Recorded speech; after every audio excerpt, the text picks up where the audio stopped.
একজন ব্যক্তি আমাকে নিয়ে এমন কিছু কথা বলেছে যার কোনো সত্যতা নেই। আমি ওনাকে ক্ষমা করে দিয়েছি, কিন্তু আমি ওনার সাথে সালাম দেওয়া পর্যন্ত কথা সীমিত রাখতে চাই। তাতে কি কোনো গুনাহ হবে? উনি আমার খুব কাছেরও না, আবার খুব দূরেরও না। দেখুন, আপনাকে নিয়ে যদি কেউ মিথ্যা কথা বলেন, তাহলে সেক্ষেত্রে আপনি তাকে ক্ষমা করে দিয়ে খুব ভালো কাজ করেছেন, সন্দেহাতীতভাবে সওয়াবের কাজ করেছেন। আল্লাহ সুবহানাহু ওয়া তাআলা বলেছেন, ওয়ান তা'ফু হুয়া আকরাবু লিত-তাকওয়া, যদি মাফ করে দেওয়া এটা তাকওয়ার খুব কাছাকাছি। খুব ভালো কাজ আপনি করেছেন। এর পাশাপাশি আপনি যেটি জানতে চেয়েছেন যে আপনি তাকে সালাম দেওয়া পর্যন্ত কথা সীমিত রাখতে চান, শুধু সালাম দিবেন। ওকে, তাতে কোনো অসুবিধা নেই। সালাম দিলেন, তিনি সালাম জবাব দিলেন। এটুকু হলে আপনি তার সাথে কথোপকথন করেছেন বা তার সাথে সম্পর্ক ছিন্ন করেননি, সেটি বলা যাবে। তবে এরপর আস্তে আস্তে একটা সময় যেন আপনি স্বাভাবিক হতে পারেন, সেই চেষ্টা আপনার মধ্যে থাকাটা অবশ্যই ভালো।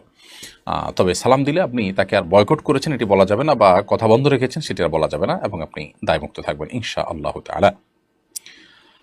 পিঙ্কি আক্তার